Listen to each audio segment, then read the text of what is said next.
सबसे पहले तो मैं आप सभी मीडिया बंधुओं का धन्यवाद करूंगा और सभी का वेलकम है।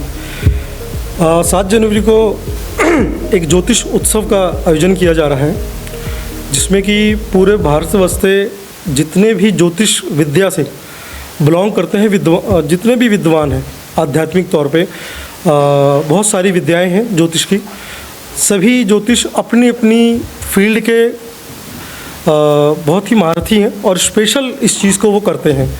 तो उन्हें हमने निमंत्रण दिया है यहाँ ढकोली में, होटल क्लैरियन में, जो कि होटल की ओर से और हमारे एक लक्ष्य ज्योतिष संस्थान की ओर से एक मिल के हम दोनों एक प्रोग्राम कर रहे हैं, जिसमें कि भारतवर्ष में इस विद्या का बहुत कम जो होती जा रही है समय समय पे, इस प्राचीन विद्या को जितना ज़्यादा हो सके वापस भारतवर्ष में इसको हमने कायम करना है।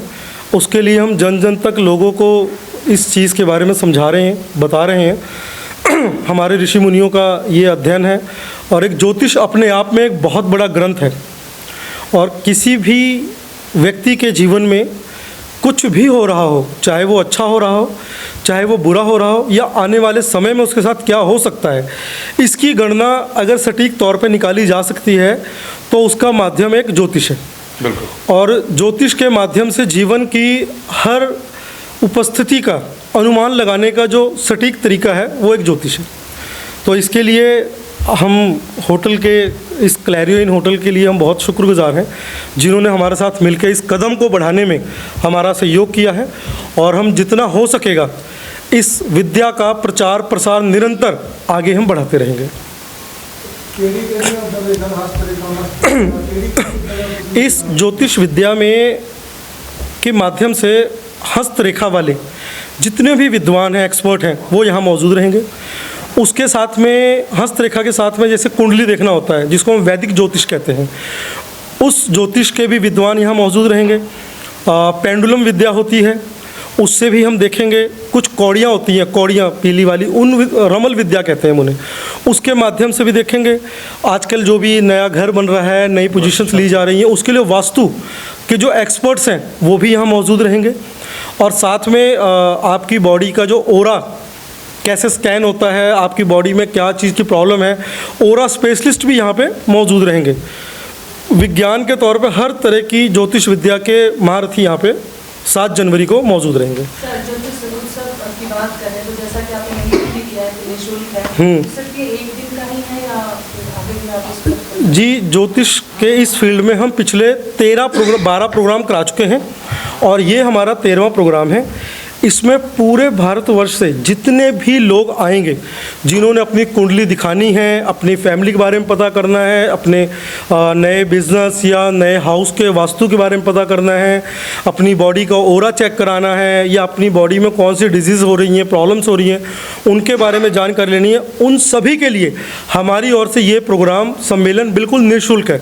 किसी से कोई भी चार्ज नहीं लिया जाएगा और ये एक दिन का ही है। और ये प्रोग्राम सवेरे 8 बजे से लेकर शाम के 6 बजे तक रहेगा और सिर्फ सिंगल डे का है। और आने वाले टाइम में हम देखेंगे इसको कि हम 2 या 3 दिन का भी करें। ज्योतिष शास्त्री होते हैं तो इसमें क्या कुछ जो है वो आगे, क्योंकि बहुत लोग जो है वो नहीं बिलीव करते हैं, जी, बहुत लोग बिलीव करते हैं, इसके लिए कैसे आप जो बिलीव नहीं करते हैं उनको कैसे आप समझाएंगे? जी बिल्कुल, मैं आपकी इस बात से सहमत हूँ। कहते हैं जी, अधूरा ज्ञान एक जहर समान होता है। तो बहुत सारे विद्वान ऐसे भी आए हैं जिन्होंने कुछ स्टडियां करी हैं और कुछ नहीं करी हैं। तो किस समय पे कौन सी गणना, कौन सी दशा, कौन सी महादशा, कौन सी अंतरदशा आती है और उसके माध्यम से किस पॉइंट से कितनी रेखांश देखा जाता है, वो उसमें असफल हो जाते हैं। इसलिए भी आप पीछे देखेंगे, जो हमारे इंडिया के मैच हुए हैं या और भी इलेक्शंस होते हैं, तो बहुत सारे ज्योतिषों की जो गणनाएं होती हैं कि ये ऐसा होगा, वो फेल हो जाती हैं गणनाएं। वो गणनाएं इसलिए फेल होती हैं कि वो सटीक तौर पे सही मैथमेटिक्स लगे कैलकुलेशन में उनकी कमी होती है। अगर आपकी कैलकुलेशन 100% एक्यूरेट है तो गणना कभी फेल नहीं हो सकती। और जो लोग नहीं मानते हैं, जब उनके जीवन में वो दशाएं आती हैं, जब तक स्वयं को परेशानी ना हो, हम सामने वाले की परेशानी का एहसास नहीं कर सकते। तो उस वक्त वो ज्योतिष के पास आते हैं और एक कुशल ज्योतिष जब उनके सभी सवालों का जवाब सही देता है और समय बताता है कि आज से 4 महीने के बाद आपके जीवन में ये घटना होगी, और जब वो घटना होती है तो उसे विश्वास होता है। ये सिर्फ एक ज्ञान की प्रकाष्ठा है। सही ज्ञान ही इंसान को इज्जत देता है। कितने ज्योतिष जो है वो इस सम्मेलन में शामिल होंगे? पूरे भारतवर्ष से 101 ज्योतिष की हम गणना कर चुके हैं और उससे ज़्यादा ज्योतिष यहाँ मौजूद रहेंगे। महाराज जी, वेस्टर्न कल्चर भारत में बहुत पैर पसार चुका है। पहले शहरों तक था, अब गांव तक भी पहुंच चुका है, जबकि गांव के लोग जो हैं वो ज्योतिष में पहले विश्वास करते थे। जी। लेकिन वेस्टर्न कल्चर के कारण अब गांव के लोग भी ज्योतिष से अपना मुंह मोड़ रहे हैं। इस चीज को कैसे देखते हैं? मैं आपकी इस बात से भी सहमत हूँ, क्योंकि पहले हमारे यहाँ विद्वानों का मान सम्मान और उनकी एक बहुत कदर हुआ करती थी, क्योंकि आपके जीवन में जो घटित होगा वह हम ज्योतिष जितने भी हैं वो गणनाओं से, पत्रों से देख के बताते हैं, लेकिन उसमें समय लगता है। देखिए, एक शख्स का विवाह तो होना है, पर उसका विवाह 6 साल की उम्र में नहीं होना। अगर उसका विवाह 6 साल की उम्र में हो जाता है तो उसके जो उत्पत्ति है बच्चों की, वो उसकी 18 से 20 साल के बाद होगी। इतना समय, इतना विश्वास और इतना पेशेंस लोगों में रह नहीं गया है। फास्ट फॉरवर्ड ज़माना हो गया है। अच्छे भोजन के लिए समय लगता है, लेकिन वेस्टर्न कल्चर का जो भोजन है फास्ट फूड 2 मिनट में बन जाता है। तो इसलिए समय का ना होना और इंसान के अंदर धैर्य की कमी होना की वजह से हमारे सनातन परंपरा में कमियां आ रही हैं। और वेस्टर्न कल्चर जैसे टैरो कार्ड, वो मिनट में आंसर देते हैं कि आपने वो कार्ड फ्लैश किए और आपका क्वेश्चन आया और उन्होंने कार्ड दिखाया और कार्ड के उस कलर से उन्होंने बता दिया कि डेफिनेंसी क्या है। अगर रेड कलर है तो सूर्य की प्रॉब्लम है, ग्रीन कलर है तो उसकी प्रॉब्लम है। बट कुंडली में जब तक आपकी 12 घर नहीं बनेंगे, 12 लगन नहीं बनेंगे, 12 भाव नहीं बनेंगे, जब तक उसकी गणनाएं नहीं होंगी, उस गणनाओं में कम से कम 3 से 4 घंटे लगते हैं। महाराज जी, पहले शादी से लेकर बच्चे का नामकरण तक जी। ज्योतिष को बुलाकर या फिर ज्योतिष के पास जाकर रखा जाता है। जी, बिल्कुल। शादी विवाह अब वो कंप्यूटर, वो जो समय है वो कंप्यूटराइज हो गया। तो ऐसे क्या लगता है कि ज्योतिष विद्या बिल्कुल विलुप्त होती जा रही है? बिल्कुल नहीं, ज्योतिष विद्या ना तो विलुप्त थी, ना है, ना रहेगी। इसकी वजह यह है क्योंकि ज्योतिष का जो ज्ञान है वो वाकई ही एक सत्य और कठोर है। इसको हराना आसान नहीं है। पर आपके और हम सभी के जीवन में इतनी ज़्यादा रफ्तार आ चुकी है कि समय नहीं रह गया है। आज के वक्त में कुछ भी पूछना हो तो आप गूगल से पूछ सकते हैं, कहीं जाना है तो गूगल से पूछ सकते हैं, कोई आ रहा है तो वो गूगल बता देता है कि आप कितनी दूर पे कितने समय में किसके पास पहुंच सकते हैं। तो समय नहीं रह गया है किसी के पास। लेकिन इस जल्दबाजी के चक्कर में इस मॉडर्न ज़माने में बहुत सारे बेनिफिट तो हुए हैं, पर नुकसान भी बहुत सारे हुए हैं। उसका दूसरा पहलू है ये। एक मेरा सवाल है कि जो लोग ज्योतिष के नाम पे गुमराह कर रहे हैं, उनके लिए आपका क्या संदेश है, उनके लिए क्या एक्शन लगेगा? जो लोग अधूरा ज्ञान लेके ज्योतिष के प्रति लोगों को गलत राह दे रहे हैं या उनके साथ गलत व्यवहार हो रहा है कि उन्होंने एक झूठ बोल दिया और हो गया, जिससे एक जेन्युइन पढ़ा लिखा ज्योतिष का भी नाम बदनाम हो रहा है, तो मैं उन सभी के लिए सिर्फ एक ही सलाह देना चाहूँगा। एक तो वो अपने ज्ञान को परिपक्व करें, अपने आप को मजबूत करें और ज़्यादा से ज़्यादा हो सके पढ़ाई करें। और जिन लोगों को भी वो ज्ञान की चर्चाएं करते हैं उन लोगों से सिर्फ उतनी ही ज्ञान की चर्चा कराएं जितनी आपको नॉलेज है।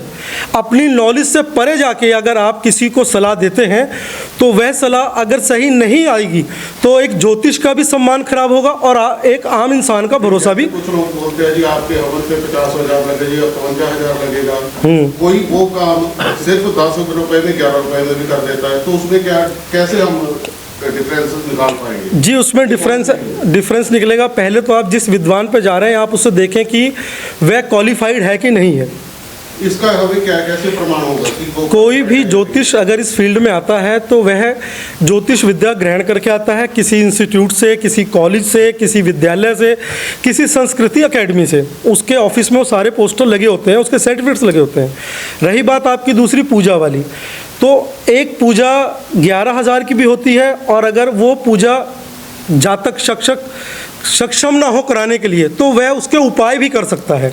वह छोटी मोटी पूजाओं के दान आदि, स्नान, मंत्र, यंत्र, जंत्र से भी अपनी पूजाएं करवा सकता है। 11,000 वाली पूजा ज़्यादा पावरफुल और 11 रुपए वाली कम पावरफुल, ऐसा कुछ? इसमें दोनों में फ़र्क सिर्फ इतना है कि जो 11,000 की जो पूजा होगी उसमें विद्वान आपके साथ जो भी पूजा सामग्री बनाता है तो उसके साथ वो उन मंत्रों के जाप और मंत्रों के श्लोक से उच्चारण करके करता है। लेकिन अगर आप सक्षम नहीं है तो आप स्वयं परमात्मा को हाजिर नाजिर मान के उनके नाम से मिष्ठान प्रसाद जो भी है उसका करेंगे तो वो भी आपकी कबूल है। ज्योतिष में कितना सच? ज्योतिष अपने आप में 1000% सत्य है। ज्योतिष के नाम पे सबसे ज़्यादा महिलाएं शिकार होती है। कई बार हम अखबारों में और न्यूज़ के माध्यम से देखते हैं कि महिलाओं के साथ फ्रॉड होता है। जी। ऐसा क्यों? देखिए, महिलाएं जो हैं महिला शक्ति तो है ही हैं।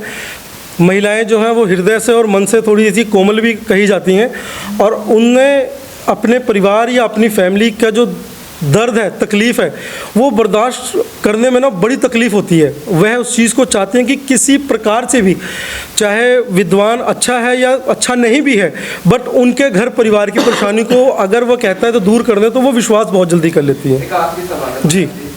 पुरुषों का धर्म को लेकर आकर्षक कम देखा जाता है, महिलाओं का ज़्यादा देखा जाता है धर्म को लेकर। जी। ज्योतिष विद्या हो या कुछ भी हो, ऐसा क्यों?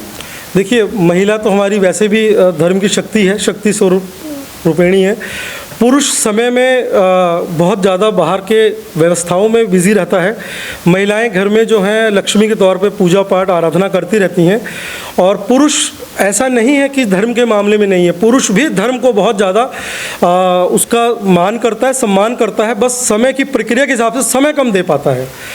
महिला और पुरुष में कोई फ़र्क नहीं है, दोनों ही धर्म को उतना ही सम्मान देते हैं, उतना ही प्रेम करते हैं और सुबह शाम 24 घंटे अपने आराध्य की वो आराधना करते हैं। महिलाएं जो हैं अपने बारे में हर चीज़ व्यक्त कर सकती हैं, पर जो पुरुष है वो ज़्यादा व्यक्त नहीं कर सकता। तो इतना ही फ़र्क है, बाकी कोई फ़र्क नहीं है दोनों में। जी।